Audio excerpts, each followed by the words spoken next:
Hi, today we're talking hair. Another week goes by and another epic fail of branding. This time it was Shea Moisture, which came under fire with accusations of whitewashing with their latest beauty campaign. The campaign in question opened with a biracial woman discussing the challenges of maintaining her natural mane. Growing up with curly hair, I actually didn't like it because I didn't know how to do it. But soon transitioned into two Caucasian women, one blonde and one redhead. One said she didn't know what to do with her hair, while the other complained about dyeing her ginger mane. The intended message, break free of hair hatred. But the loyal Shea Moisture customers felt the campaign was whitewashed, with the use of one biracial woman and two Caucasian women, who are often considered to have good hair. The sentiment was outraged at how a black-owned company could spotlight bad hair days by using women who are often considered to have good hair and whose hair problems wouldn't come anywhere near black women's. The company, as opposed to Pepsi, were quick in responding to criticism. In a Facebook post, they apologized. "We really effed this one up. Please know that our intention was not and would never be to disrespect our community. And as such, we're pulling this piece immediately because it does not represent what we intended to communicate." Richelieu Dennis, founder and CEO of Shea Moisture, responded to criticism and said that women of color still continue to be the focus of the company. "Our job is to make sure that they understand we're still here for them," he said, noting that black women still have the least amount of products in the market for them.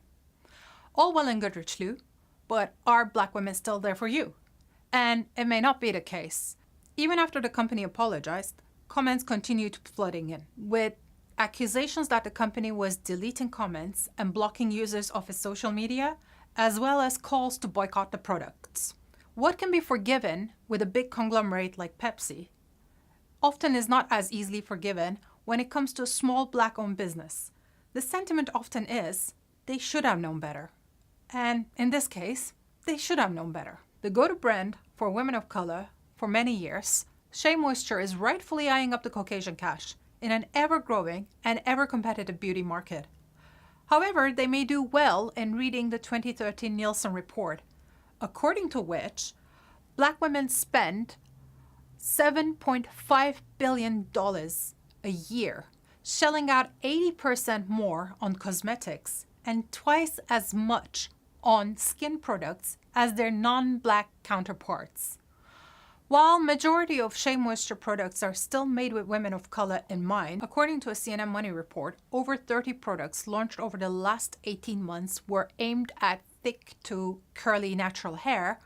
It will hurt the brand in the long run to lose their core audience and buyers in search of a new market who already have a wide range of beauty products.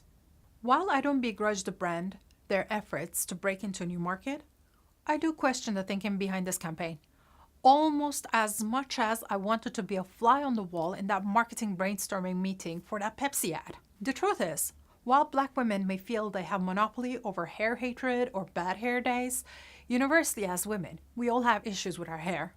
I know growing up with a thick mop of frizzy, unruly, rebellious brown hair, I always wanted to have sleek, smooth, glossy locks, or wished for blonde hair, which was quite a rarity in my home country and hence an immediate attention grabber.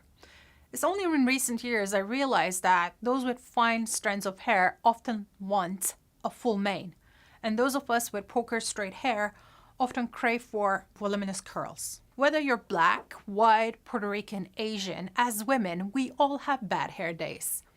But to put the spotlight on a group of mainly Beckys with the good hair, while relegating the core customers to the boxes at the end of a campaign video, boxing of 4C while putting 2A center stage, that was the main mistake that Shea Moisture made.